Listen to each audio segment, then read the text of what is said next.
You got to have the love and inclination to do this stuff. That helps you find the time. If you don't have that kind of passion for it, then there's always going to be something else that you're going to prefer to do. My indicator obviously comes up a lot more often. It's a lot more usable. Every single time it's come up after 12 months, it's been up. You're going to have stocks that are going to react pretty violently to the downside. You buy an option and you bought it at 200 and now it's at 180. If you're going to hold it for a couple of months in the hopes that it's going to go back up, you're running a big risk. I don't buy options. I don't even buy stock heading into an earnings call. I tend to hold what I have. Try to follow your rules. It's not always black and white. Sometimes there is some gray. Those rules are going to take a lot of emotion out of it too.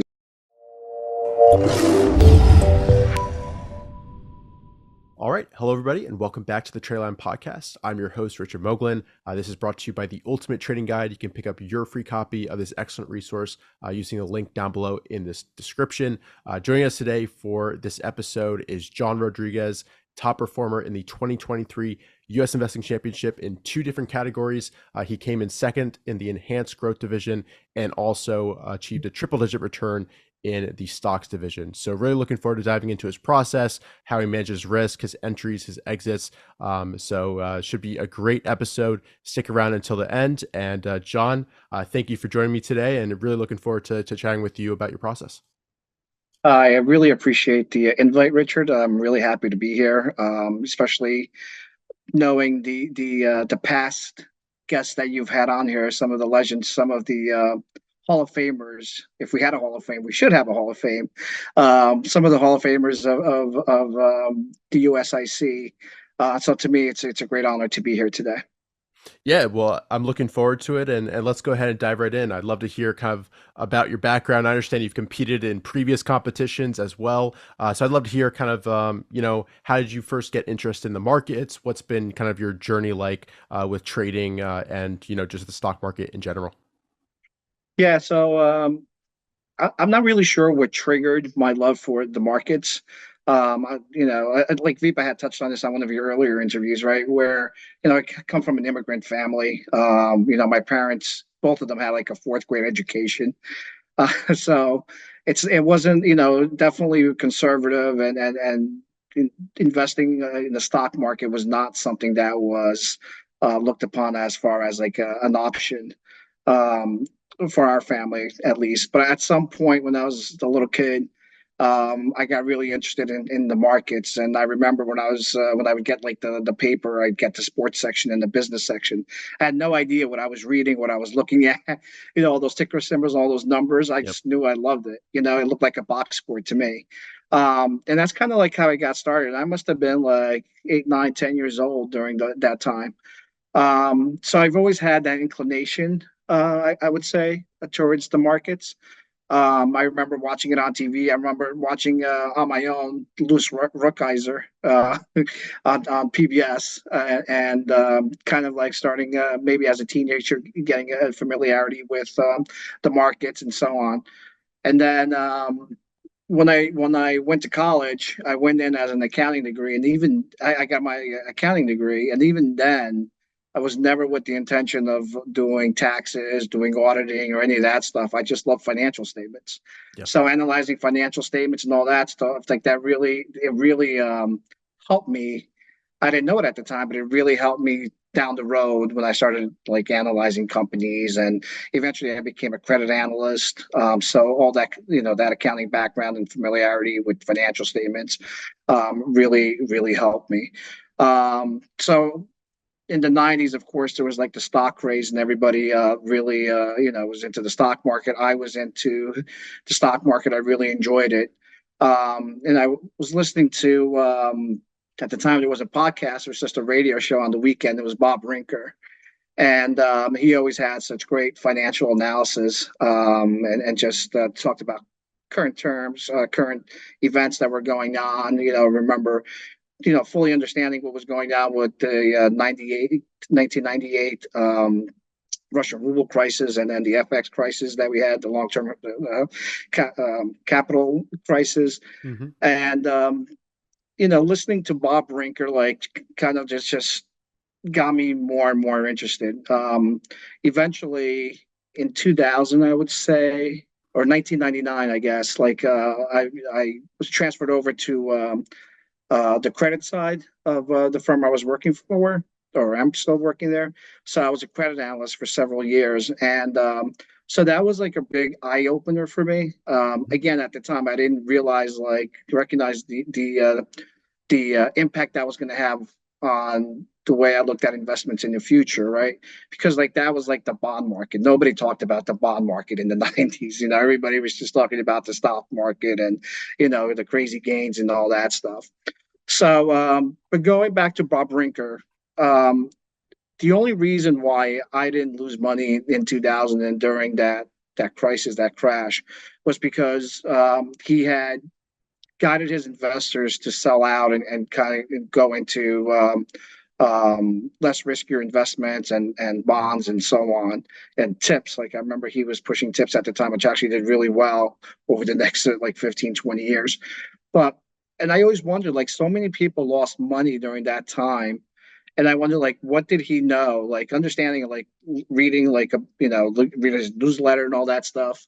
Like, I was trying to understand, like, obviously there's a way to make money, or at least step out of the way when you see that there's like some sort of financial crisis or market downturn coming. So, and his vast experience helped him being able to tell his readership and his listeners to kind of like step out of the way. So that really piqued my curiosity. And then once I started working as a credit analyst, that was right around the same time, I realized that the stock market was like a thumbnail compared to the rest of the bond market, like the whole financial universe. Right. And that really piqued my curiosity too. And it was like during that time that I really started like, starting to understand how the different financial markets kind of like work in unison or don't, and how there's like a domino impact to how when one thing happens here, like eventually it's going to hit over there. Um, so it's kind of like an unorthodox story as far as like trading, because most of the traders like they watch other traders, learn from other traders. Like I didn't go down that avenue, I went down a completely different road. Um and so like it was more of a fundamental road. But that's really like when I started working as a credit analyst, it really opened up a lot of things for me as far as like understanding and beginning to understand, because I didn't have that background before then, to understand like how all the financial markets worked and how they were like really connected. And that was actually that experience was kind of helped me like seeing what was happening going into 2007 and 2008 eventually. Right. But that's really how I got into the markets. Um, I progressed along the way, as far as like being the type of investor that I am and trader. I was more of an investor back then for sure, and less of a trader. And still, even today, it's kind of hard because of I have a full time job. It's could be demanding, so it's hard. There's no way I could day trade, right? Because and the other thing is I have to get every trade pre approved before I can even execute it. So going down that road, it was like just a different path that I think like most of the other traders that down the path that they were coming. And like I said, like I evolved as I went along. Like so I went from that kind of investor where like I read the Buffett way, like I read Ben Graham. Like I was more of a value type of investor and so on. Eventually, um, at some point, I started developing my own financial market models, Mm-hmm. and my own economic models. And I started getting closer, I guess, to like, being able to time the market based on those models.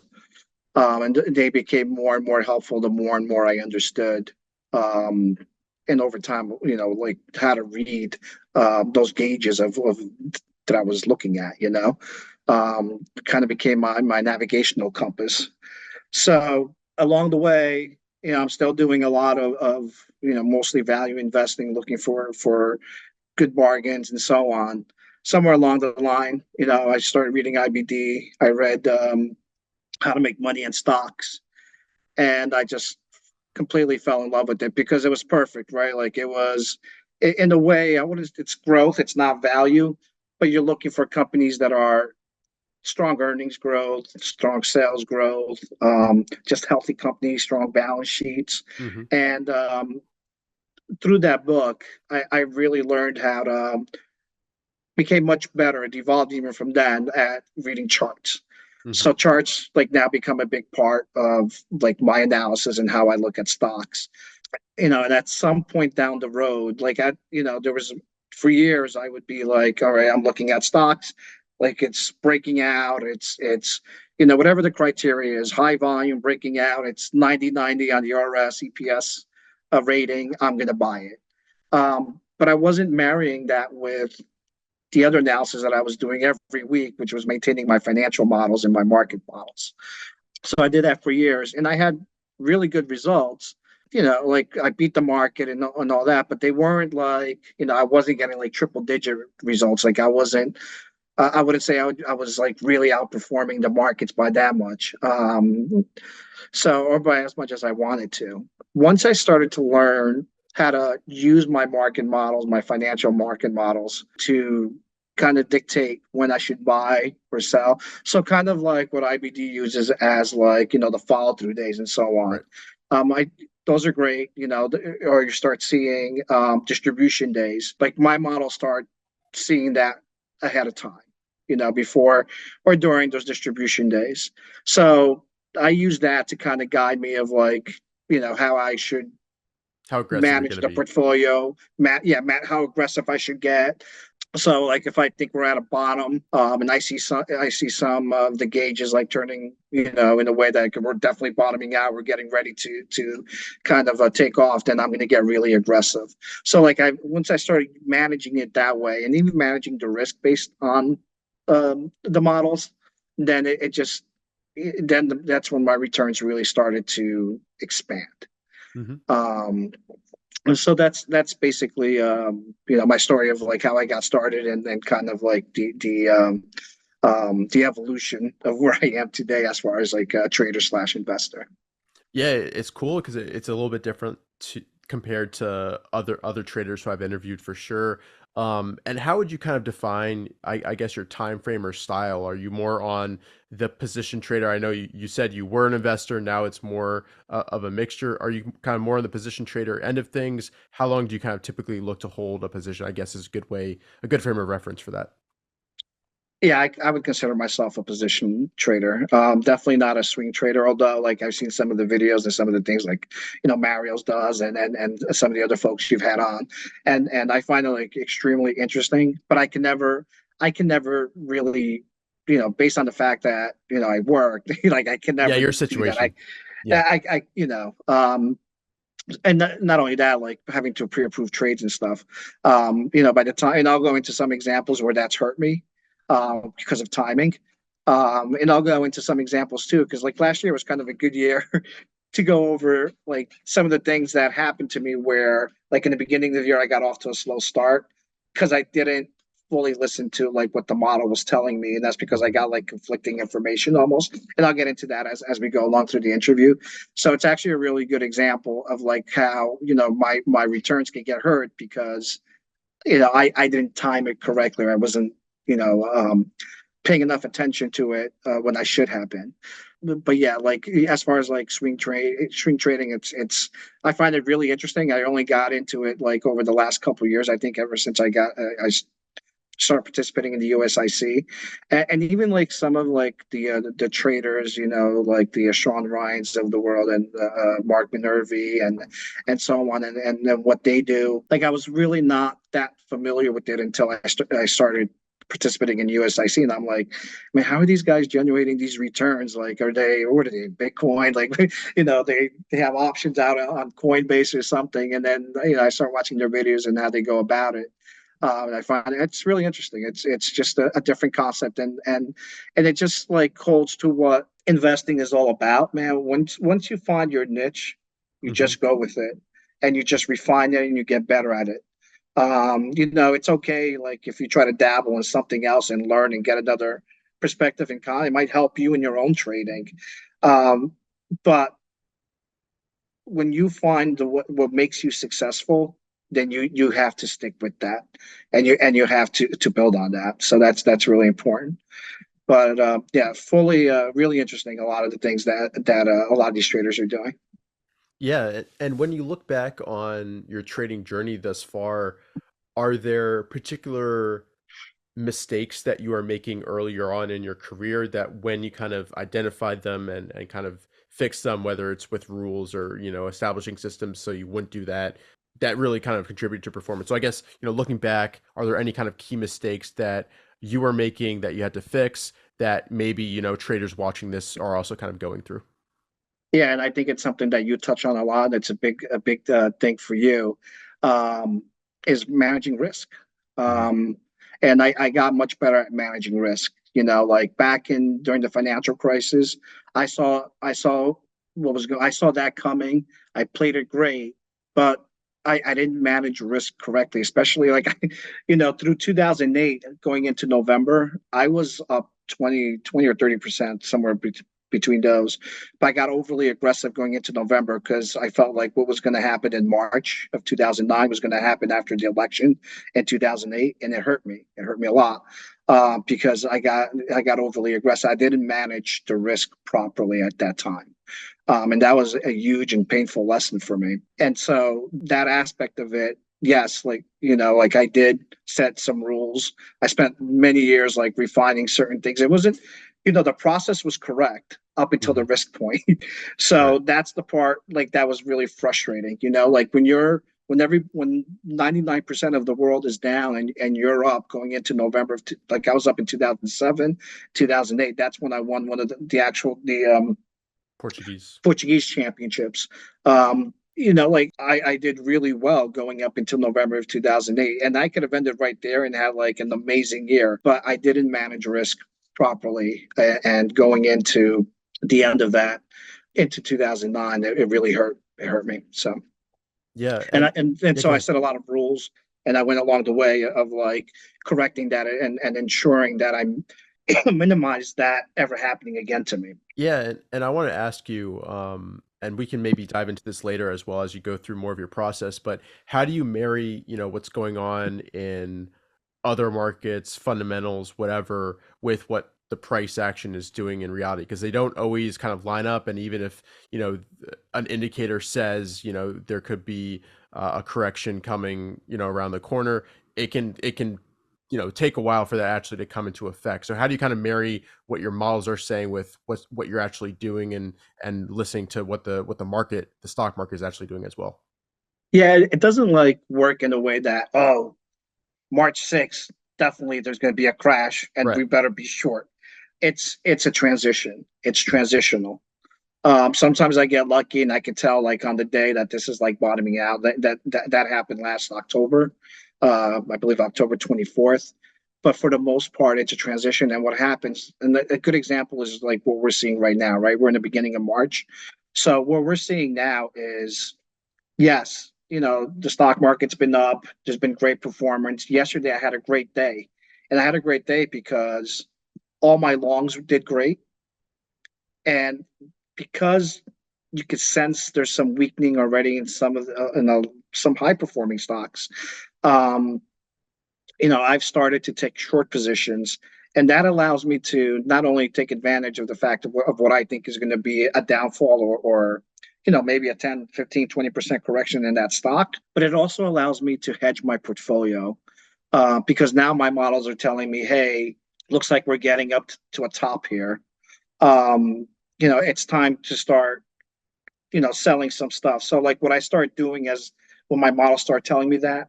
So for example, the last big buying stampede for me was late October, early November, going into December. Any stock that I have that's up like 5% down or down anything, I'm selling. So if it hasn't done anything in this run, it's not going to do anything now because we're getting up to difficult times. So that allows me to raise cash. So hopefully I've been fortunate because I've been struggling because I don't have that many of those. Hmm. But I'll give you an example. Workday was one of those. I sold that today. Um, I saw that out of Palo Alto, the more recent buys that I had, because I've had Palo Alto since in some accounts since 2018. Um, and so like, CrowdStrike, I sold out of. I don't even know. I know they reported earnings or they're reporting earnings today. So, but I didn't want to take that chance. So, I was already up like 20% on those. I didn't like how the earnings for Palo Alto. and I need to raise some money because now I want to start, buying inverted ETFs. I want to short some stocks and I want to buy some put options, and that allows me to not so much like I'm not looking for my account to grow, um, but I'm looking to sustain it where we are. And then, like, as we go through this process and there's a correction and what have you, if that's what's going to happen, I'm going to get to the point where I could sell those positions and then start looking for the next big runners, hopefully, for the next run up. Yeah. So it's always kind of like, you're always transitioning. Mhm. It's always a wave. Yeah, no, I think that makes sense to balance out the portfolio for sure. And I also want to ask you kind of what made you decide to enter the USIC, and what kind of your experience was like in the contest with everybody, watching what the results are, what have you. What made you finally decide to enter? Yeah. So for years we didn't have the USIC, and then in Portugal there was a broker that it was diff broker, and they started organizing trading championships, but it was at a global level. And the Hmm. way they would do it was they would connect with different brokers internationally. And I think Paul Tudor Jones was actually in it, like in the Portuguese division, when I competed back in 2007, 2008. But they work with, I don't know, 30 or so brokers. It's across all of Europe into Asia, even South America. I don't think the United States had any presence, and that was a lot of fun. It was competitive, and like I just have a competitive nature. Hmm. The competition, it allows you, any competition, especially with the USIC, it allows you to learn from others and meet other people. It's a global thing, and but it's the competitive nature of it. And I found myself now, um, and then when I competed, like, but once I started competing in the USIC, like sometimes it's really difficult when like I don't want to keep talking about the fact that I'm working and kids and the weekend like it's hard to find time sometimes to really sit down and do the analysis that you want to do. Hmm. And sometimes it's just easy to say, oh, I'll just do it tomorrow. And then tomorrow you miss this weekend and the next weekend, and now I got like 3 weekends of things to update on my model. And I found it with the USIC, just the competitive nature of it, like the fact that you want to be on your toes. And even since I joined X and started putting some of my thoughts on there and interacting with people, like you want to keep everything updated. You want to be on your toes, and you want to look. You want to make sure you're ready for any questions. You're ready for any opportunity. Because a lot of times, like in the past, like there was a gap there of years where sometimes I'd miss opportunities because I didn't feel comfortable because I hadn't updated my models, Hmm. and I just didn't like to go into something without having a perception of exactly what was going on. So, and that hurt me. Like that hurt my returns. Like I was just not as focused on the trading and investing. But USIC definitely helped me be more focused and just got me really into it. It's got my kids into it. It's got their friends into it. They just Nice. enjoy it. It just spreads. Yeah, and I have my son's soccer team. There's a 16-year-old kid that all he wants to do is talk options to me all the time, which is really funny. And like, but it's great because it's something that they're learning along the way. Mhm. I find it with this like younger generation. I think like there's a gap there, like with the generation that went through the financial crisis as children, as kids, Mhm. where they became maybe like less aggressive, or More they're conservative. definitely not as interested in the stock markets. Like their ways of investing is like they'll go on they'll look for influencers to give them advice on stuff. And like I find like that this next generation of like under 20 kids, there's definitely like a new generation coming of kids, of people that are interested in the markets. Like they Yeah. talk about it, you could tell by like the business clubs and the investment clubs at schools and stuff like that. So it's kind of a cool phenomenon that where they've benefited from up markets. It's piqued their interest, and now they're like interested in learning, which is what it should be all about. Yeah. So No, that's great, and a big part of this channel is to try to approach that next group, which hopefully we can.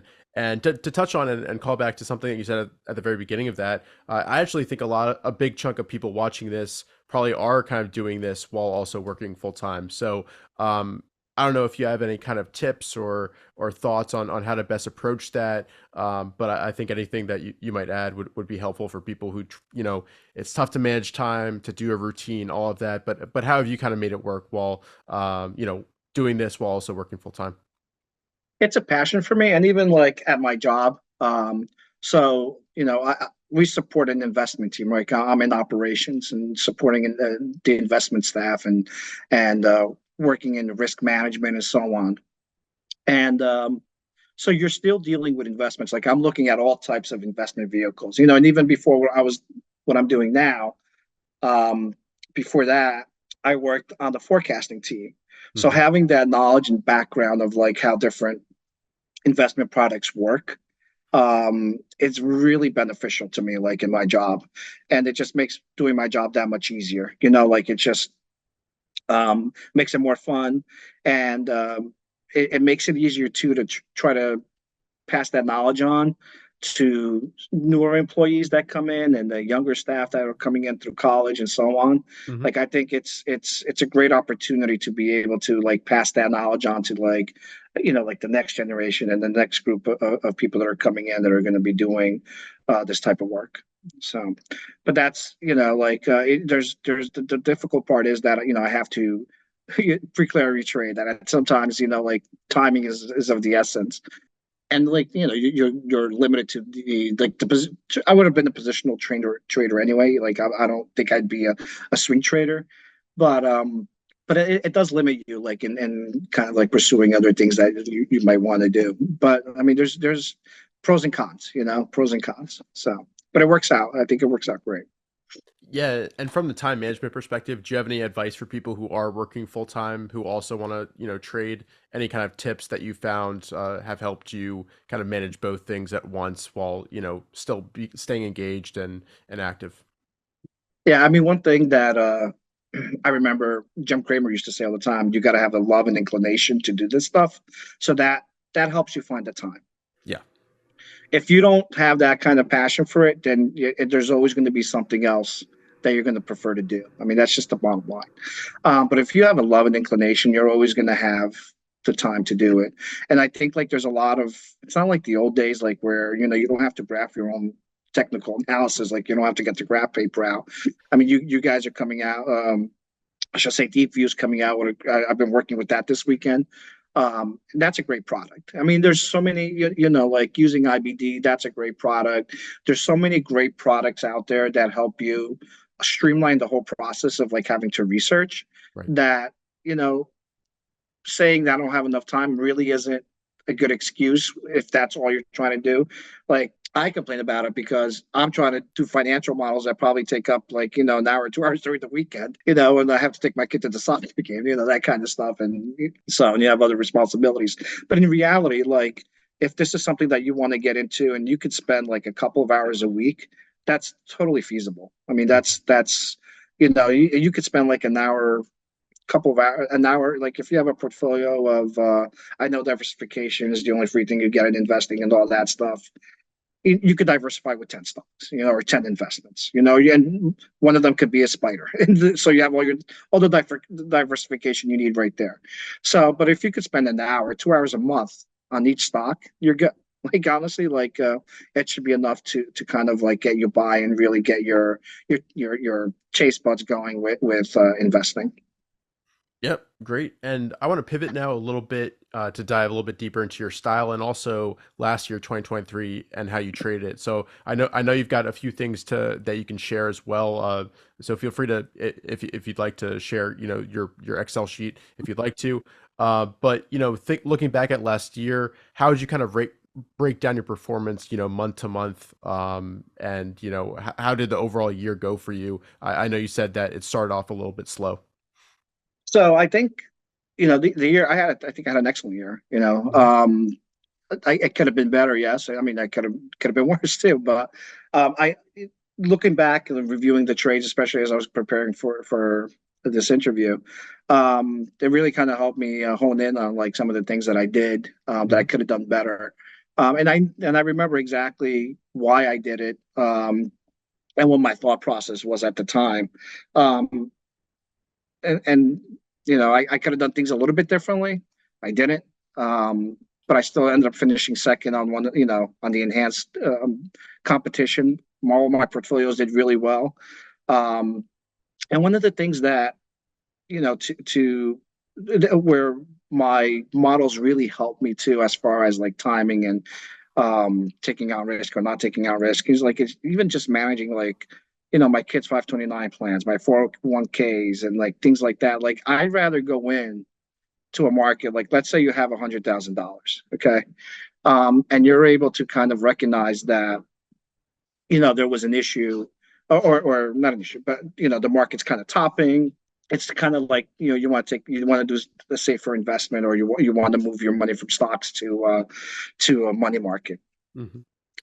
Like if as you transition and you go through that process, I'd rather go from $100,000, let's say, to $95,000, and have that as my starting point for the next run up, as opposed to $100,000 down to $70,000, and then have my 70 being $70,000 being my next startup for the next run up. That makes a huge difference Hmm. when you calculate your returns over your lifetime, and you're able to sidestep a lot of like these corrections. It makes such a huge difference to your performance. So, and that's kind of like the same thing, like here, like, and what happened with me last year, where I wasn't able to really sidestep that first quarter correction that we had when I should have.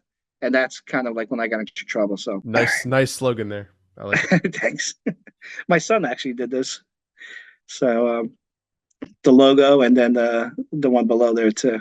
So here I get into a little bit of some of the people like I looked up to, or Hmm. followed. It starts off with Ed Yardini and Ed Keon back in the day at Brew Beige. Jeffrey South to me is like one of the best strategists out there. I mentioned Bob Brinker. It's got some of the books here that I think are really important. To me, like the big game changer was when I was able to marry how to make money in stocks with my model, Hmm. building the economic and market models and the timing. And one of the books that's I rarely ever hear anybody mention, but that really helped me like in developing my models, despite my experience and all that working as a credit analyst, was this the Stock Market Logic by Norman Hmm. G. Fosback. Um, Mine is why I would refer to this book a lot, and it's such a complete and great book, and I recommend that book to anyone. Like it's it's probably 40 years old, that book, but it's an excellent book. And it like I said, it touches on everything, from volume indicators to short ratios to yields to Hmm. spreads to it's really good. And some of the things that I look at today, that I really enjoy watching, and that actually helps me screen, uh, IBD stock market today is excellent. And investing with IBD, I like to watch like the traders that come on and stories that they also tell. Hmm. Um, Much like the show, like your show, it's really I find those stories fascinating, and it tells, like when you hear the stories from other traders and the things that they go through and you can relate, it just it makes kind of like what you go through all the more worth it. So this is what like my models look like. This is really just the main page, and this is the stuff that I'm looking at. So there's like no indicator here or anything like that. That really, it's just levels, of different types of gauges that I like to look at, and they're all really helpful.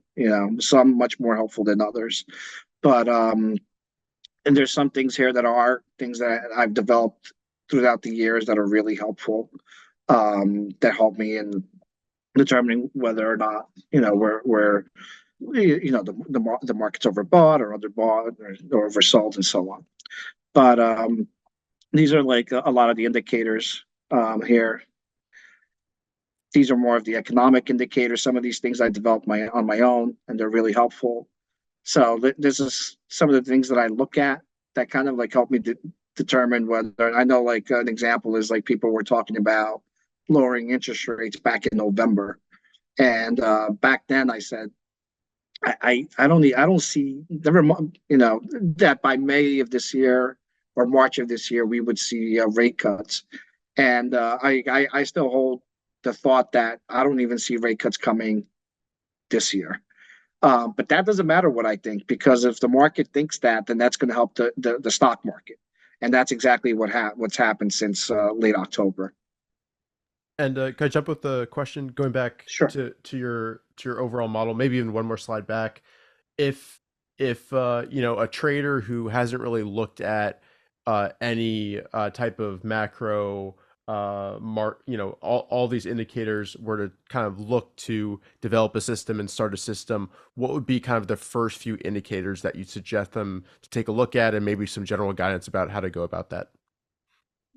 Sure. So I love the Fed model, which is taking the PE ratio of the S&P 500 and inverting it to like whatever the 10-year note is, and looking at that spread. Hmm. So for years and years, people dismissed it because, oh, you know, the yields are too low, so you can't really use it. So I mean, that's been true for the last 20 plus years, right? 25 years or whatever it is, 20 years. Um, but I don't look at things like, you can't look at these measurements and compare this to like the 1960s. You can't look at it and compare it to the 1920s or anything like that. Um, the way I look at these gauges is I look at it for the last 12 months, and I look at it for the last 4 years, and I look at where we are versus where we've been. And that's really the best way to kind of measure um, all these gauges, really, because like they're if you try to compare this to something that, well, this is what it read like, people dismiss them completely because, oh, it's not working because it hasn't really told me anything. But that's because we keep trying to compare things to like back the last 100 years or 80 years, and you can't do that. Like, you really need to compare what you're looking at today, and you got to keep it relative to like the last few years. Like I said, I do the last year and the last 4 years, and Hmm. that to me, like 4 years almost kind of like represents a cycle. And that's why I do it that way. It's not perfect, but it works. And so to me, like right now, the Fed model is saying, well, it looks like, we're overbought. And that's really only, and you got to take this also with a grain of salt, right? You got to understand what you're looking at. Yields are also much higher. So you're comparing the inverted PE ratio to 10-year note, the yield of the 10-year note, those yields are much higher. It's a much more attractive investment now. So that's why that's part of the reason why it's telling you that. Because PE ratios are really not all that out of whack. They are a little bit high. I mean, that's why I look at the Shiller's PE, the forward PE ratio. So that's also at a high. So, that's kind of like not supporting my argument, but it's still not, really like at the highest levels that we've seen. But it does support the fact that we might see a correction. So, like when I start seeing these things, these are the things that start telling me, I need to be cautious. But it's not just looking at this and saying, oh, you know, this is telling me that there's a correction coming. You can also see it in the action of the stocks. Yeah. There's going to be more and more stocks that are shortable, and that's what I start looking for, is stocks that are like, that look like they're prone to go down. So, and when I look at stocks to go down, I don't look for stocks. I'm not like looking for a stock that has like some sort of like fundamental flaw or business flaw, or they're doing something against the breaking laws or whatever, and that's why they're going to go now. Like, no, I'm just, it's purely technical. Hmm. And that's just a technical analysis of what's going on with that stock, and why I think it's a candidate to be shorted. Um, so I would use that, and I think like still one of the best indicators, contrarian indicators, is the investors intelligence bull bear percentages. I think that's a really good indicator. And when you start like kind of like becoming comfortable with all the different indicators, you get more comfortable with your next steps. Mhm. Like you start understanding what the models are telling you, and you start getting comfortable with your next steps. But really, like this is telling you something, but the markets will also tell you something because there are going to be stocks out there that are going to be definitely shortable, and you start looking for those. So the only place where I don't have like any sort of like index that I've created. Well, that's a lie. Like there's one here down here. So the quirky sentiment adjustment hike cuts, and so these are just things that I've adapted as my own indicators to help me with determining where we are. So like right now, like it's all over the place too. So you look at these three different indicators. One's a hold, one's a buy, one's in sell. Just FYI, when we got into 2022, these were all sells. Mhm. They were sales early, but they were all sales. And that tells you something. But like this is not something that, like if I just followed this, I go broke. Like it's really just a way, a gauge to help you Yeah. determine where you are. And you got to use that with other things. Yeah, and I think what you finished on that is really key here. And do you find that these indicators are they more helpful, or there's less conflicting messages when we're coming out of a correction versus when, things are getting a little bit more stretched, a little bit more extended, and we might go into correction? Do you find that to be the case, or it kind of depends on the situation? I think it kind of depends on the situation. Like here's a good example, right? Look, so last March, that's when we hit our we hit a bottom. So we went through like a correction, I guess, from late January, I think, all the way through Topic March. period, yeah. Yeah. And everything here is telling you we're hitting lows on all these indicators. This is telling me that, you know, we're getting close. We're scratching at the bottom of the surface here. We're getting close to some sort of bottom. So even the VIX, March 17th, 2023, you know, this is a value line model thing here, appreciation model. So like, all these things, like they were all lining up in March. Hmm. And then I have like some momentum indicators that also help me um, determine, how, are we how close we are to a bottom. It's not an exact, like I said, but things start changing. You start finding as you're getting close to March 24th, you start seeing stocks pivot and kind of breaking out. You start seeing like those high flag stocks kind of like breaking out at the top of like that's when you start seeing stocks beginning to perform, getting the itch to go higher. And you're able to get early on those stocks. Not and I'm not I use the IBD model more as like looking for the follow through day as a Hmm. confirmation of what I'm looking at here Hmm. because like if I wait for the follow through day, I might miss some good stocks that have already taken off. So like I like to start putting some money before that happens, and as we get closer to a bottom. So Yeah, and just one last question before I let you keep sure. going. So how much of your process would you say is looking at these models versus looking at what the stocks themselves are doing? How do you kind of combine those two to, decide, hey, it's time to put on exposure, even though maybe not all my models are saying, we fully bottomed yet, but the price action itself is quite good. I start transitioning. So as we start getting down to the bottoms, like I I, I might get down to whatever, like March 17th, March 24th of last year. There might not be that many stocks that are breaking out. So Hmm. I start buying leveraged ETFs. So um, and I'll buy, and I keep it up to a certain percentage of my portfolio. So I'll buy, and I ladder them, right? So I'll buy X amount of three times levered ETFs, maybe up to 10% of my portfolio. I'll do another 10% on two times ETFs. And then I'll find like maybe an industry or something like that where it's weak. And I'll buy, or not weak, but looks like they're let's say semiconductors back in March 2023. So maybe it looks like to me like like these stocks are about to take off, and I'll buy the what is it, the XBI whatever the ETF is for That's biotech, I think. semiconductors, Yeah, SM, SMH SMH, SMH, yeah. SMH. Hmm. So maybe I'll buy that, and then like as the stock market starts to take off and I find other candidates, because I'd rather have stocks and ETFs, then at that point, I'll start selling off the ETFs, and I'll start off with the levered ETFs, and I start buying some of the stocks that are breaking out. So I did that. A good example of that, we could get into it later, was back in October. I bought I bought a lot of GBTC, the Mm-hmm. Bitcoin.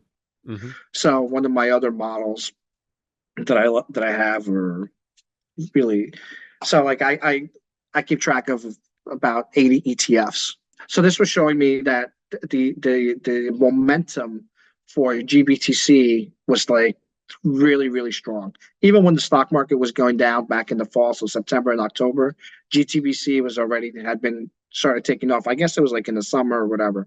And so at that point, when we got to the bottom, what I thought was the bottom of the stock market, which ended up being true or correct, was late October. I think October 24th, around that time. I bought GBTC, Mm-hmm. and and I held on to those. And as stocks were taking off, um, it was really difficult, but I did sell some GBTC, and I had some put options. I had shorted Ulta and bought put options on Ulta, which ended up being a really good trade during the summer. Um, so like as I transition from short to long, basically, I'm selling those positions, and I'm also selling off other positions like of the ETFs that have done really well. I'm selling those positions, raising cash, and buying the stocks that I like. Gotcha. So this what this model helps me. It's a momentum model, and it kind of helps identify ETFs that are showing really strong momentum and really weak momentum. So for months and months, GBTC, and it's still the case. Um, and this is actually a good example of one of the things that I think USIC has helped me with, like, and then starting the Twitter account was, like I really didn't share a lot of this information with anyone. But from here, I developed the top five strongest momentum plays and the bottom five. So every week I update it, and I like to update my X account with that. And GBTC has been at the top almost every week since I started doing that. And it's been true, and it's held that position, and the ETF and Bitcoin has responded accordingly. And at the bottom, it's been FXI. So I Mm-hmm. think back even when the stock market was taking off, FXI was weak, and I was contemplating. It looked like it was going to like just like fall off right off the cliff, and it kind of did. And I was contemplating buying put options on the ETF and shorting FXI. But then I I don't like to play those contra trends. Like to me, the market was going up. I'm going to find better place somewhere else. I feel like, yeah, I can make some money on there, but man, like I'm probably going to find something much better on the long side. So Right. I resist that temptation of like trying to short like a DTF or going contra trend, even though like I think the probability of it going lower is high. I go with what I think is the better play. Yeah, and I just want to point out, I set up something pretty similar to this with a bunch of different ETFs representing different sectors and groups in DeepView, and I track it on kind of a daily basis, a weekly basis to see, what's been strong, what's developing trends, and it's really helpful in identifying those themes. Even when we're in a correction, you can kind of tell, what's holding up well, and also, what's kind of falling off as well. If we've been in a trend for a while and stuff starts breaking down, you can really easily see it from kind of this top down view. Yeah, I agree. I think like if you go back and look at the bottom five of the stock ETFs of the ETFs over the last few months, it's going to be pretty consistent, right? It's going to be China, it's going to be Hong Kong, I think healthcare, oil, and then I'm wondering like since those are so weak, and then you start looking at the technicals, are those going to be the stocks that are really going to underperform when we go into a correction? Right. Right. So you already have some guiding there as to like how to put money to work when we get into the next, Next phase. in the next, yeah. So as we transition into something that, a lower market, I'd say. Yeah, perfect. All right. So these are my year-to-date returns from last year, or my 2023 returns. Um, so you see like how I started off both sides really slow, and negative 9.5, negative 3.9 first few months of last year. So, what happened here was what had happened was the as we got into January, I got there's a technical indicator that I use, that I developed, and it only gets um, when it gets bullish, um, when the signal is triggered, the returns over the next 12 to 18 months are just ridiculous. Like they're pretty, and it's pretty accurate as far as like 20-25% returns, maybe even more, when this indicator gets triggered. So it got triggered on January 23rd, I believe it was. Hmm. So that's it was great. Um, but the only time that indicator might not work as well or take a delay, it seems to always work, and I'll show you the returns on that in one of the later slides. But the market had already gone up. Like it works best when it's coming off the bottom, like when it's Hmm. kind of like coming right off. Like we were already weeks into the The rally trend. from the trend, and then we got the signal, and I think the S&P was already up like 10% at the time. So it acted almost more like a blow off top than it did necessarily like a buy signal. And that's happened in the past, a couple times in the past. And I knew it when that happened that was a possibility. But I decided to, like, all right, I'm still going to look for stocks that are breaking out. And it's I'm going to rely on the fact that I know that this indicator is strong, and probably we're going to have 20% returns over the year. Well, it was strong, and we did have 20% returns over the year, but in Took a the while. immediate, yeah, in the immediate after the signal was triggered, the immediate weeks after that, we had a correction, and so that hurt me, and it got me in a little bit into a hole coming out of 2023. Um, and that's where these returns kind of symbolize. Same thing here. Um, but the key thing is that, like, I still trusted the fact that that signal was strong, and there's high probabilities that we're going to get really good returns. I still trusted the process. For competition purposes, it hurt me, but in the end, as far as returns, like I killed it, right? Like I still got a 268% return on the enhanced division, finishing second, and I still doubled my money in the stock division. So, I can't kill myself too much over that. This the last 12 months. Hmm. I should have changed this to LTM here too. So these are the last 12 months of my returns. So this is starting from March 1st of last year until February of this year. So taking out those too much, and just to tell you like how those things can hurt you, those returns. Remember I was talking about the $100,000 401k. Yep. You take out those two negative returns, right? And this one's going to drop off this month. But I'm up 762% for the year, for the last 12 months, I should say. So, that just tells you, like, follow your process. Yeah, you're gonna hit a pothole. You're gonna get hurt. But it's how you come out of that. That really counts. And the same thing here in the stock division. You take out those couple. I can't wait till this 23.8 comes out. You know, um, Again, like the last 12 months, I'm up 253.5%.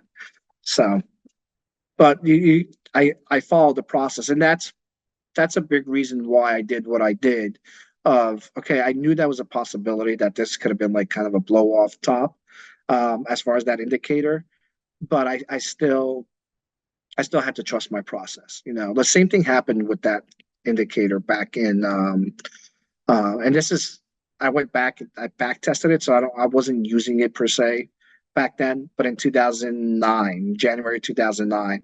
So if you remember, like from late November until early January of 2008 during that bear market, there was like a 20% run up in the Hmm. stock market. And it led to the first week of January. And then that's when, after that 20%, that's when the indicator kind of went off. But we already had a 20%, run. So really what that was telling us, it was like a blow off top. And then because the market went on to correct pretty significantly to the lows of March of 2009 after that. So it's like understanding what you're looking at and where you are in the realm of things that can really also help your returns. But in the end, even then, after like that huge downturn, we know what happened in March 2009. That indicator was still correct because it was up over 30% over the next 12 months and even much more over the next 18 months. So this is a breakdown of my trades Hmm. for the year of 2023 for the enhanced division, and these are closing trades. So anything I close, so I could have opened up. I could have had, I don't know, 6 options of XYZ security and sold two at a time. But I count them as tax lots, and that's how I counted these trades.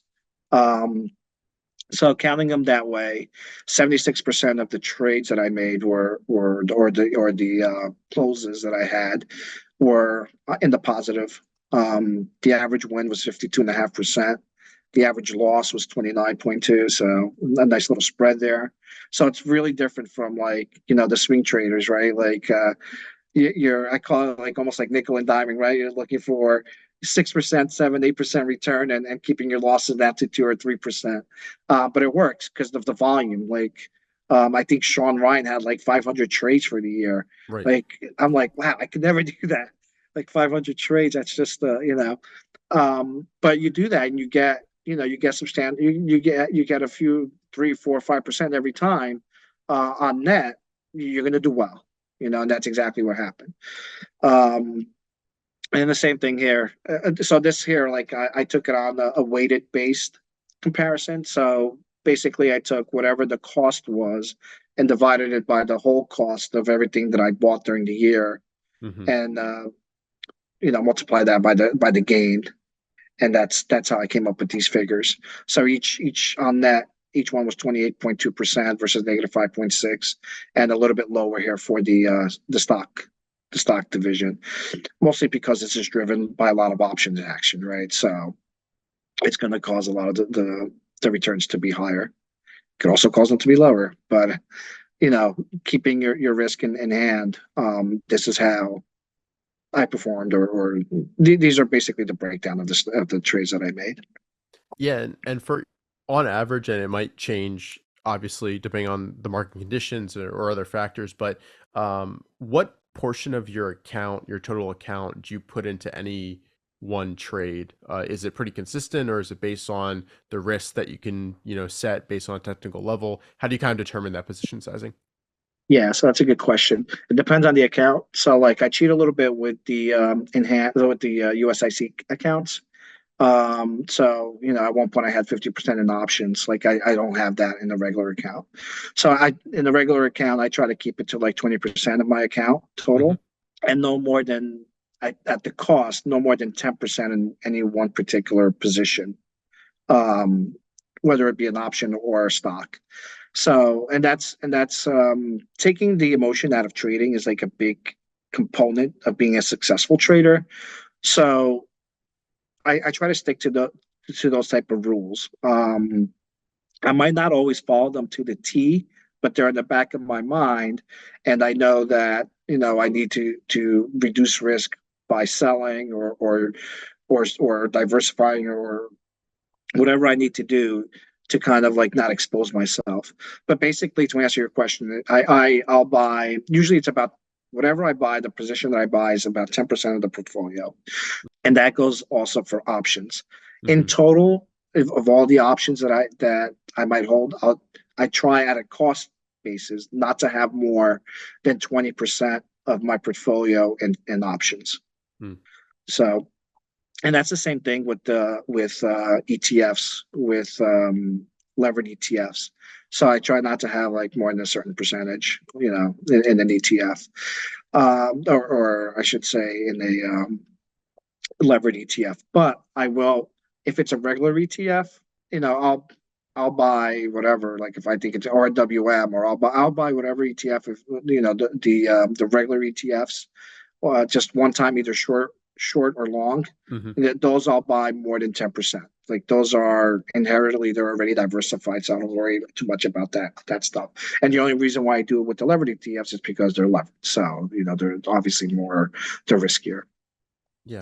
And then like I follow that rule too. Like if you buy 10% of your portfolio in a stock, and let's say it's Nvidia and it's a few years ago, and then bam, like people are like, oh, when should I sell Nvidia? I gotta sell Nvidia, or should I hold on to it? It's doing so well. Like the people let the emotion come in. So I really try to stick to the strict rules of, if my, and it sounds crazy, but it happens all the time. If I have a stock that's over 40%, that has over a 40% return, um, and is over 20% of my portfolio, I'm probably going to have it. And I'm going to take those gains. I'm going to take that cash, and now I'm building cash for the next turn in the market or for the next stock. Like I'm building like my cash reserve so I could get ready for whatever's coming next also. Right. But like that takes out, and you're naturally diversifying your portfolio too, by the way. So like that takes out all the emotion. If you could just follow those rules of like, you know, all right, it's going to get to X amount of my portfolio. I have an X amount return. I'm going to sell X amount of it and reduce my risk in this stock. Um, the only exceptions that I will make is like I'll consider, if it's a taxable account, I'll consider like how close we are to 12 months. 12 months. Hmm. And so maybe I'll hold on to it a little bit longer. But guess what? That burned me, right? Because I had Tesla going Right. into the year end. And I didn't sell it. I sold some of it, but I did sell some of it over, I forgot when I sold it, but I made a nice, like I made a nice return on it, but I kept the other half and I contemplated selling it. I was up like, 25, 30%, few 6 months or whatever it was. And I was like, you know what? There's only 6 weeks left until it goes the its anniversary. 1 year, and I've held it for long-term purposes. And guess what? The stock turns down, and it all dissipated. So shame on me for allowing that to happen. But that would be the only reason, and that's a perfect example, right? Like, but that would be the only reason I would hold on to it. Would be because, um, I'm considering tax consequences. But um, but even then, even with that mistake, I could still say I sold half of that position and I got 35, 40% on it. Right. So in the end, whatever I bought, I still made money on it. I just didn't make as much money as I could have, because I decided to, I didn't want to take the short term gain. I was hoping for the long term gain. If it's an IRA, I would have sold that straight out. Um, in fact, I did. I would sell straight out once when we got to December and so on. The stock just, something about it just looked weak, and then it ended up being right. But I didn't think it was going to collapse the way it did and the way it has. So this is that indicator I was telling you about. Hmm. I don't want to get too much into it because it's something I built and proprietary and all that stuff. So, but I could say that it's momentum driven, and it's kind of like the BAM indicator that Martin Zweig liked to use. So it's built along those the Principles. principles. Thank you. So and the spirit of that was the word I was looking Hmm. for. Hmm. But so it is built along those principles. Except if you're waiting around for the BAM to be 2.0, advancers, decliners over, what is it, a 5 or 10 day period. And I follow that, and that works. It's a really good indicator, except it doesn't come up, it comes across like once every 5 years. So if you're waiting around for that, you're going to wait a long time. My indicator obviously comes up a lot more often. It's a lot more usable. And every single time it's come up after 12 months, it's been up. I mean, that's an incredible record. Same thing after 9 months. And here we go with the little queasiness that we could sometimes find in the beginning, in the first 3 months. Hmm. And usually that's because, there's like some sort of, blow off top or whatever it is. The market's already been up. So that's been my experience with that. And then January, in the first 3 months, it was up 3%. That was it.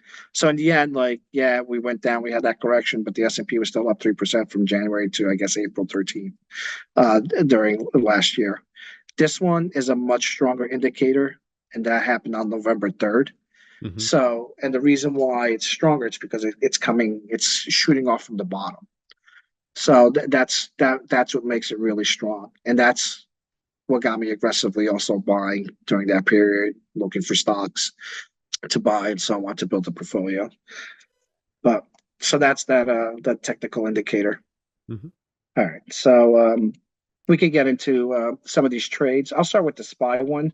Sure. Um, and this call, I bought call options. I held them until May. Luckily, I didn't lose all my money. It was just a 6% downturn, I guess, or loss in that one. But that was my whole thing here. Like that was my mistake going Hmm. into 2023. SPX was already way way up, like up 10%. So it's still a good solid indicator. It's going to give us what I think are going to be good returns, or at least forecast good returns.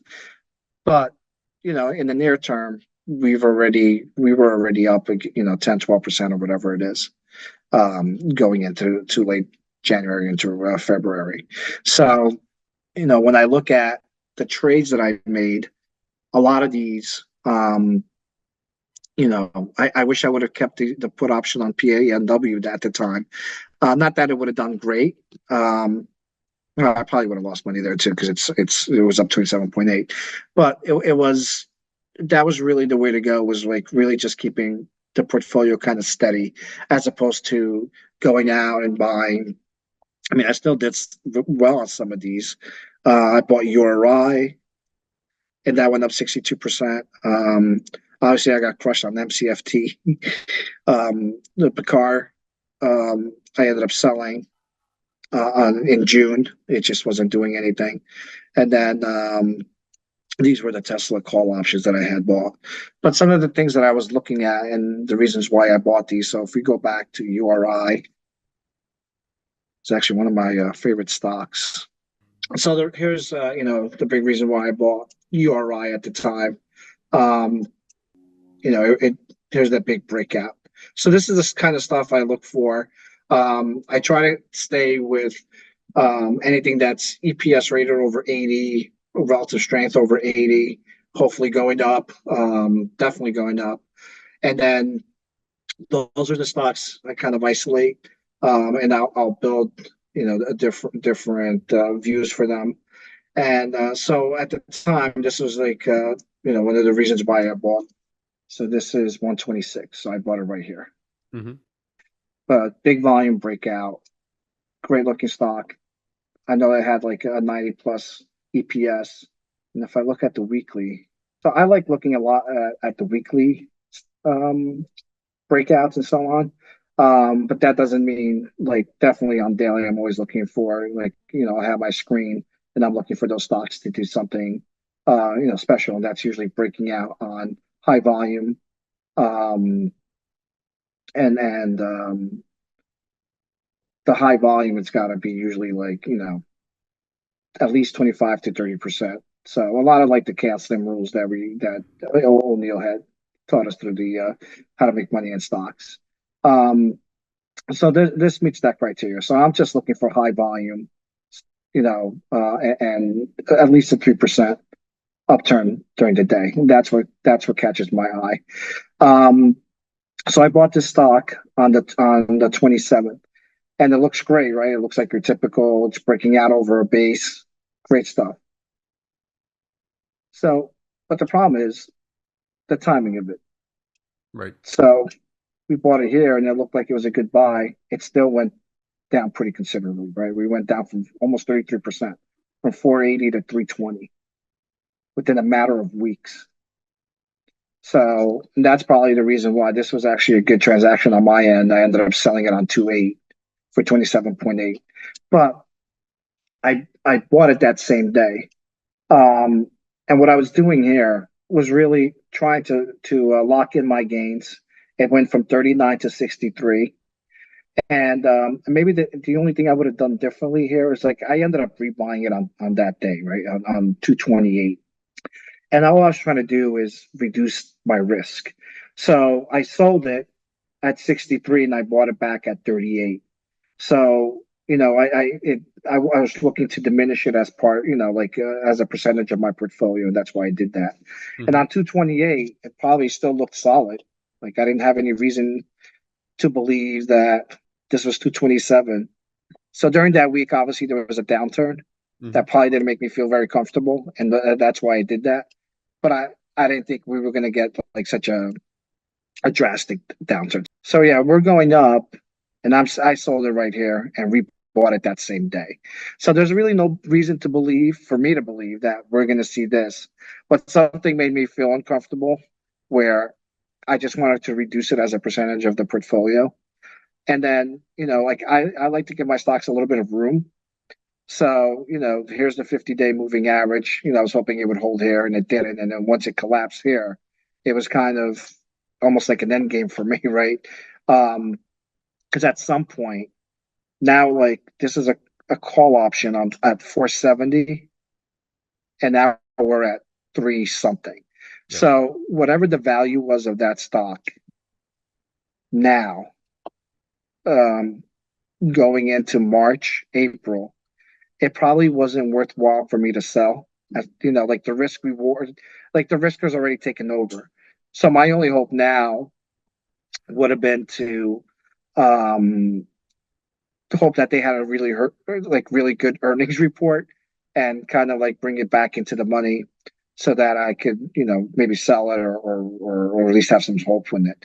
But I did mess up in the sense that, I ended up buying this stock. And this is all part of like if I would have just listened to my to my models, it would have been a different story, right? I wouldn't have really been in this security or in this predicament. But I did. I didn't. I ended up buying, some call options. URI was one of them. It did well up until the end of February. Um, I sold a part of it, reduced my the percentage of the portfolio, reduced my risk in it, and I ended up buying it that same day at 38.71. Almost, like a third of it was now less represented in my portfolio. So that made me feel more comfortable, but I had no way of knowing. And this is like why following the my market models and the economic models and so on are so important. Because if I would have paid more attention instead of going kind of like more all in, looking at the technical indicator, I would have been able to save myself some money and been in a better shape going into April and May. So that was really my big mistake for the year, and it was really like what cost me in the end the competition, even though I finished second. It was that part of it was really like what ended up hurting my chances of winning the competition as it was. So, but that was your right. That's what I look for when I'm looking for stocks. So this one, again, like I don't usually feel very comfortable buying stocks under their 50-day moving average or their 200-day moving average, Hmm. unless we're coming off of a bottom, Hmm. And even then, I'm like, that's the whole purpose of why I buy ETFs and so on and leverage ETFs is so that give it an opportunity for the stocks to kind of run up a little bit and show some health before buying them is basically the principle behind that. But this is what, same thing here. I bought it on the 26th and it actually ran pretty well. It had a great move, and that was a big reason why, especially coming out of here. That's when I bought it, probably right here. And it did have a great move, and it went up to, but I only ended up making 28% on it, and it kept running up. Hmm. So this one I kind of missed out on. I should have kept holding it, but like again, like this is like the part where there's indecisiveness for me, and that Hmm. I don't like, and I try to avoid because that's when the emotion comes in, and it becomes harder to kind of manage the portfolio. If I would have just followed the rules, I probably would not have been in this predicament. When you have a stock with which fulfills your entry criteria, it's breaking out on high volume. how do you determine how far out in terms of the options you're going to buy, and also the strike price? Are you looking for in the money, out of the money? How do you kind of make that decision in terms of what option to buy? Yeah, that's a good question. The I keep it really simple, so I don't play around with straddles and things like that. I either like the stock or I don't. So Right. I'm buying either puts or I'm buying calls on the option. I always buy it near the money or in the money, and that gives me more of a chance. Like I don't pretend to be perfect, so like playing to me, like it's hard. Like I never play like the weekly options and things like that. So my options expire usually they're 6 months out. Hmm. So the minimum 5, 6, 7 months out. That's usually the longevity of the options that I buy. Usually, like with that URI, what I did wrong too, or what I could have done better was when I rebought it. I could have rebought it late. I rebought it for the same maturity date or the expiration date, which I think was June. So I didn't give myself all that much time, or maybe July. Like I could have bought it out to August or September, and that would have given me a little bit more time to be right. In the end, I'm just buying time to be correct.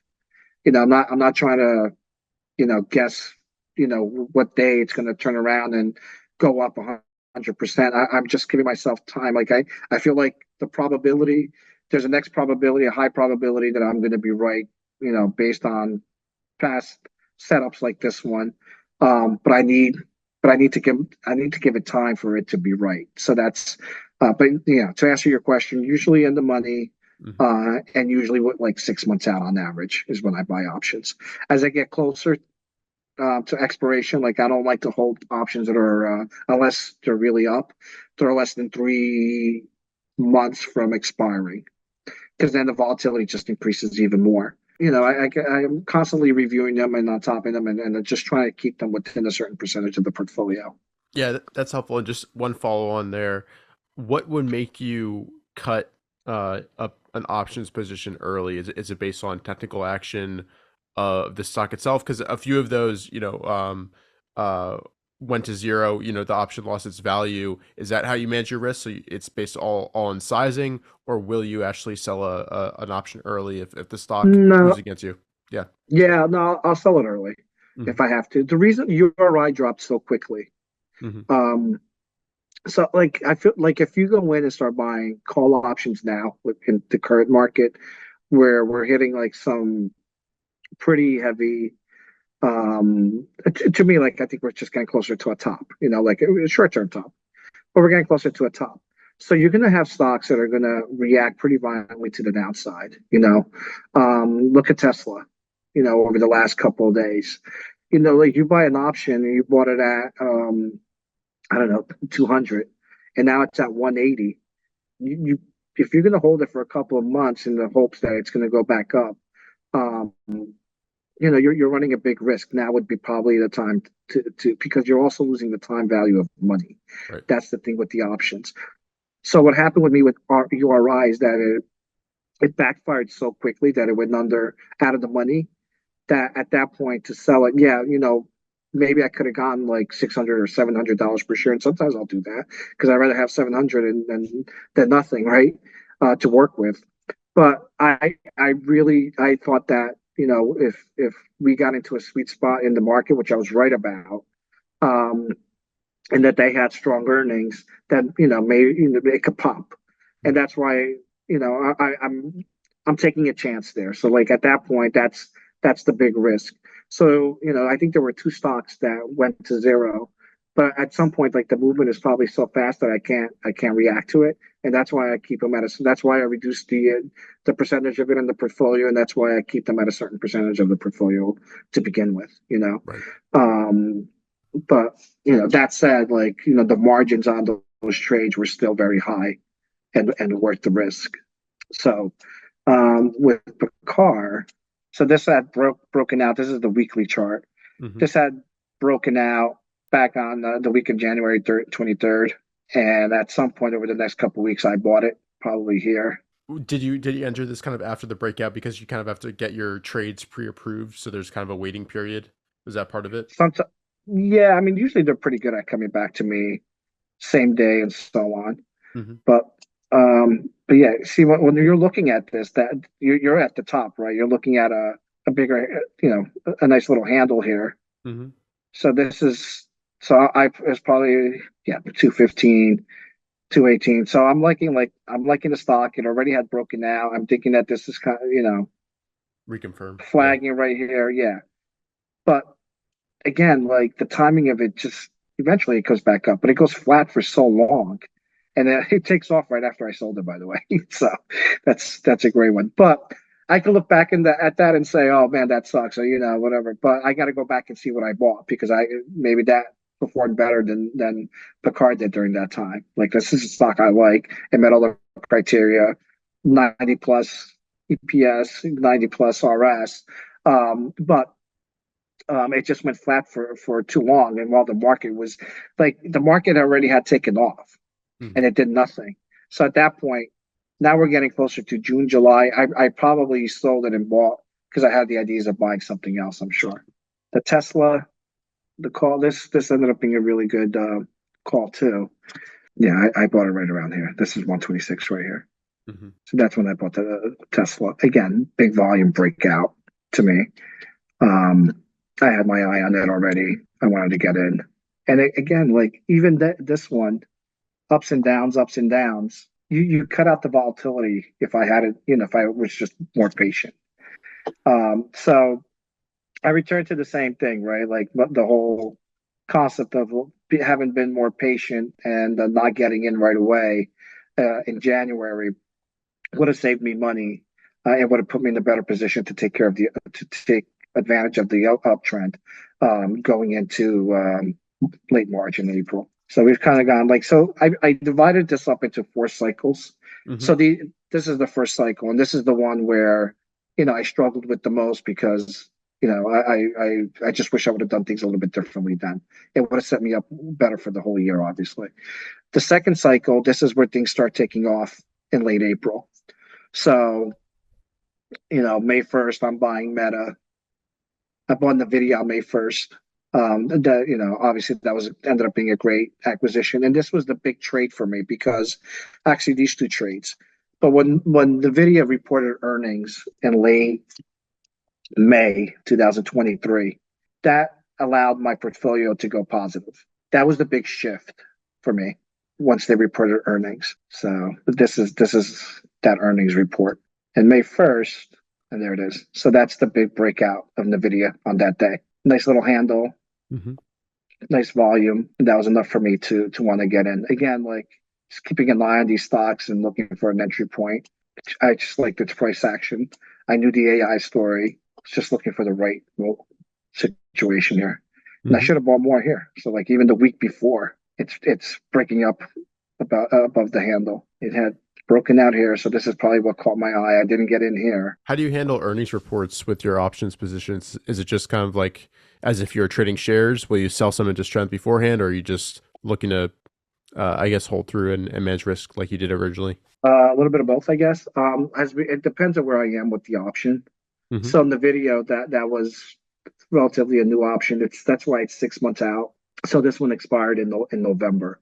So Hmm. even if, let's say, it was the reverse and didn't have strong earnings, I still had a couple more earnings calls Hmm. left in the life of that option.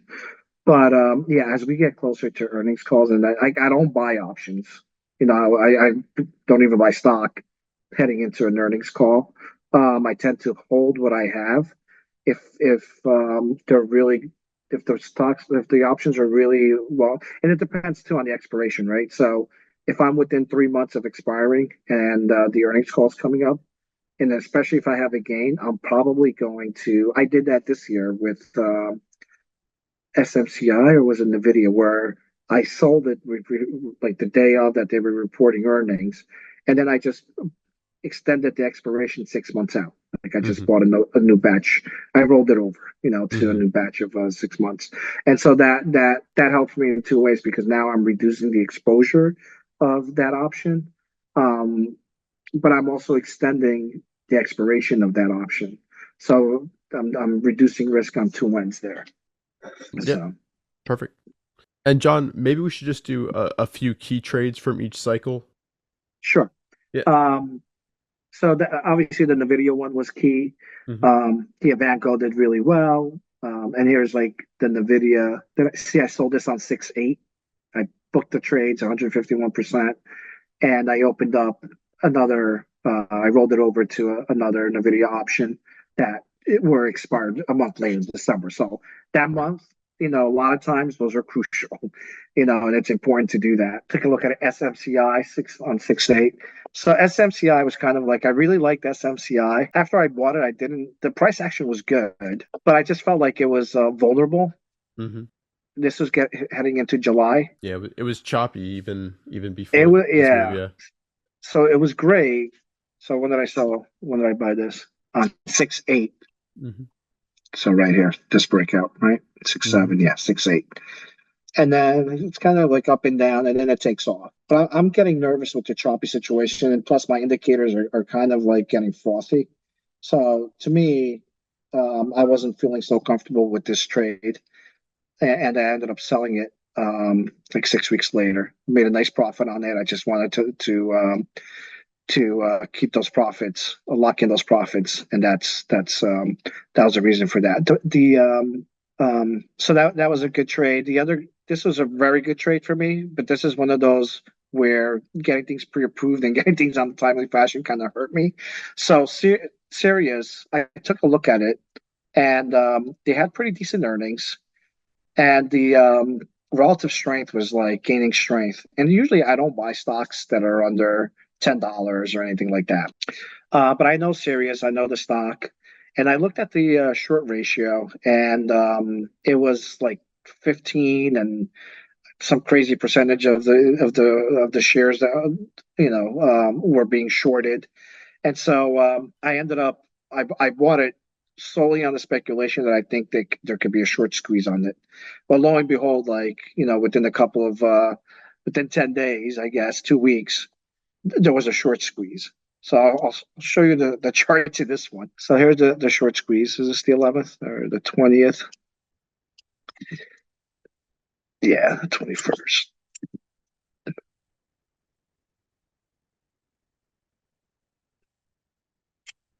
So those are the options. But there's the 20th, here's the 21st. By the time this happened so quickly that by the time I saw it, it was like it was literally I looked at it at 10, and then at by noon it was like it had gone from five something to almost $8. And then I tried to get it pre-approved, and it was kind of like it didn't come back to me quick enough, so I had missed most of it. And then I think I waited it for the next day, and then I decided that I was only going to sell a portion of the shares that I had, or the options that I had. So I had in total 5,000. So I Hmm. decided to sell 1,000. Um, and that basically was kind of like gonna cover everything else. So even if it went to zero or whatever, I'd still be, probably ahead.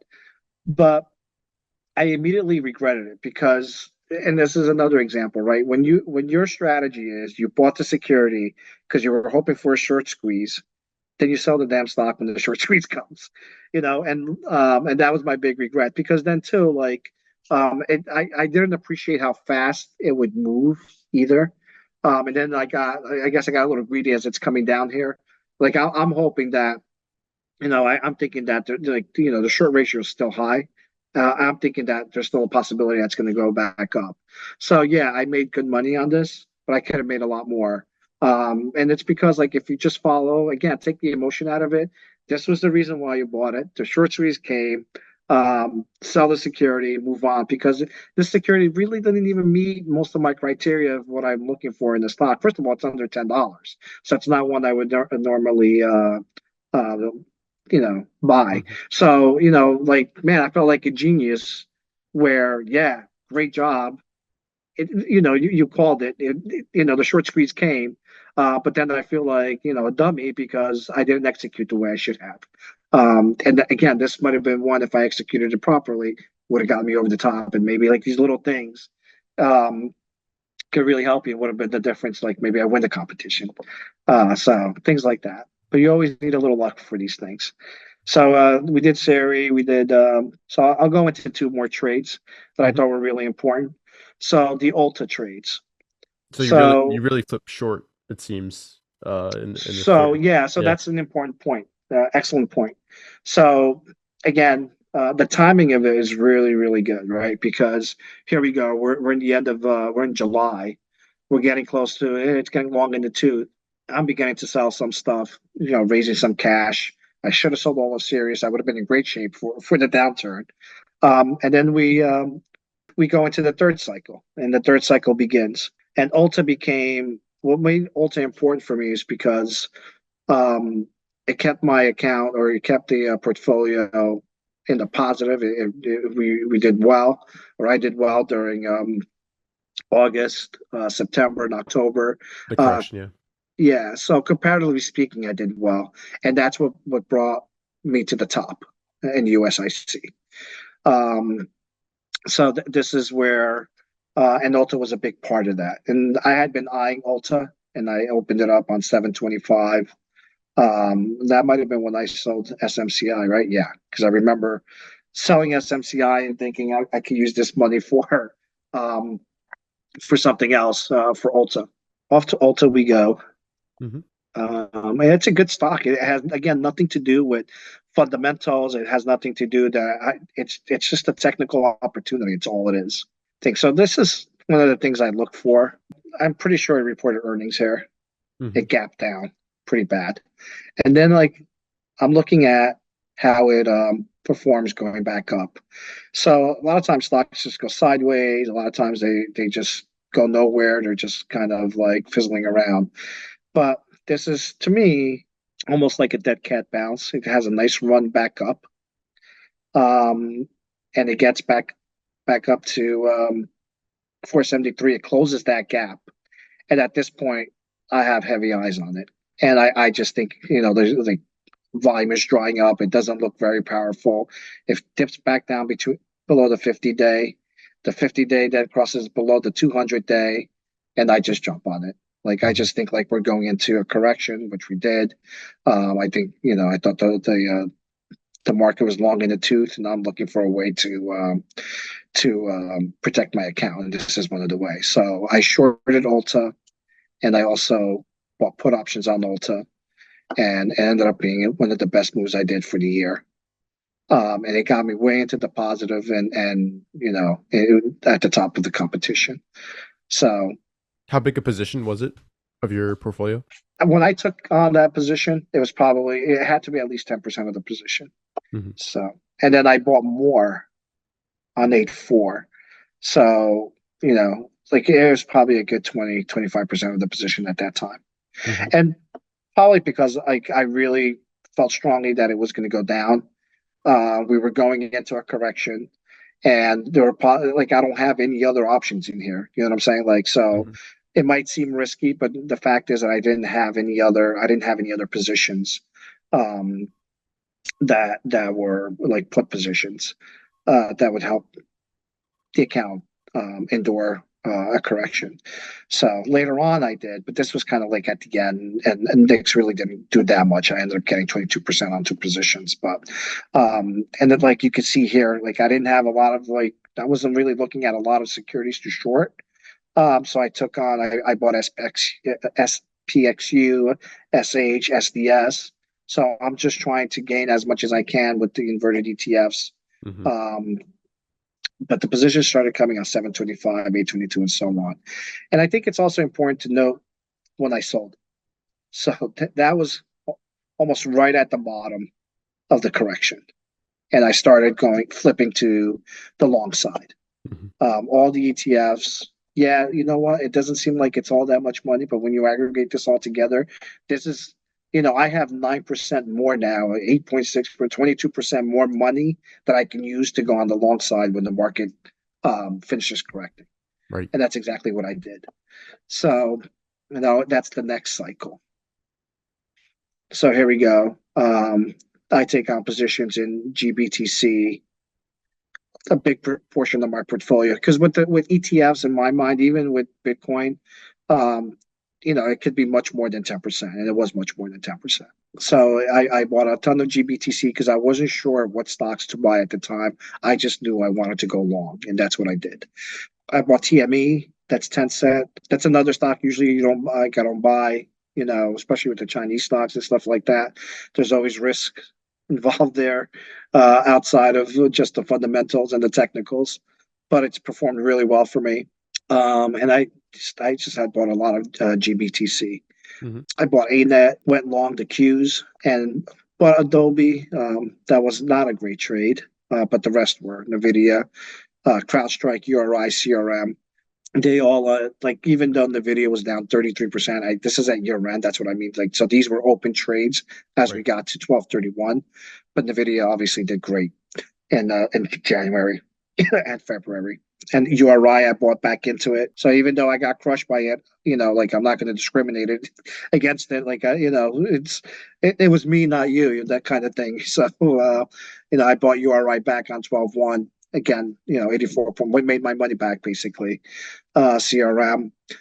So that's kind of the summary of like the trades that I made in this particular account during the USIC, and kind of like the struggles, but also like the happiness of things that happened during the year. So, but a lot of lessons there. Like, it really 2023 really encompassed a lot of things for me, and it helped me. Like that whole thing with Sirius really made me appreciate how quickly things could go. I mean, I already knew that, but I was never really part of like of a short squeeze like that.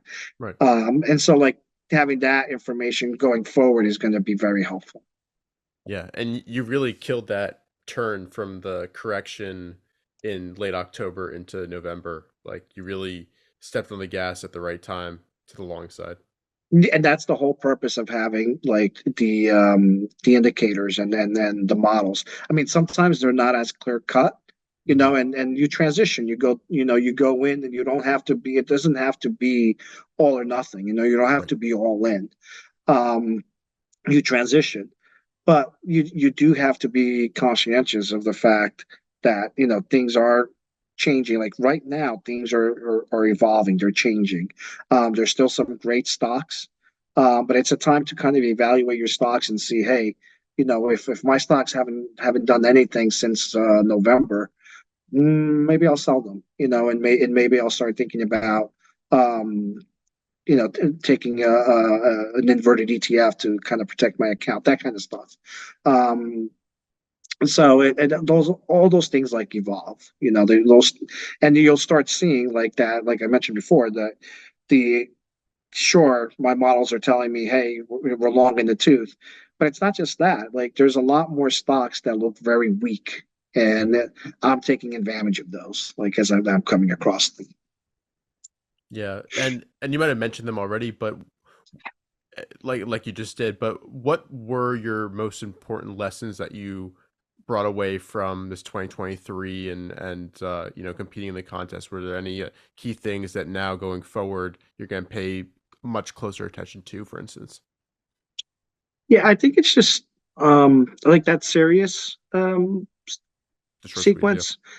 That was like one of the biggest lessons for me. I mean, that's not going to happen that often, right? Like, um, that you're involved in a short squeeze, but and then so many fronts. It's just things like, especially with my process where I need to get things pre-approved and so on, and then there's like a press for time to do so. Like, there's no the reason. I mean, that stock went from like $4 to $8 like within a couple of hours, and I had options on it. So there's no reason to be messing around with that. Like, take your gain, reevaluate. Do you want to get back in? You could do it, at a lower risk if you want, but like lock in those gains now and then evaluate. And then like the big lesson for me, and that's always, and it could happen again, but it's just really interpreting the information that you're looking at. Like, I had conflicting information in January, right? Like, I had fundamental stuff telling me that we're kind of long in the tooth, and then I had technical stuff saying, hey, we're gonna, the market forecast wise in the next 12 months should do great.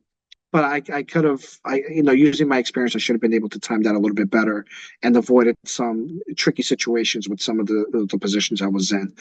It would have done me, it would have done me a great favor by doing that for later on in the year. Yeah. So, Just from my personal perspective, talking with you, I think one of my key takeaways was, and you repeat this quite a bit, the transition where it's not all or nothing. You're switching from being long, to being short, inverted ETF, something like that. And then on the flip side, coming out of corrections, you're doing the same process where you're buying some ETFs and using that to kind of start to build that long exposure. Jim Ropel talks about this a lot as well. Having a dimmer switch.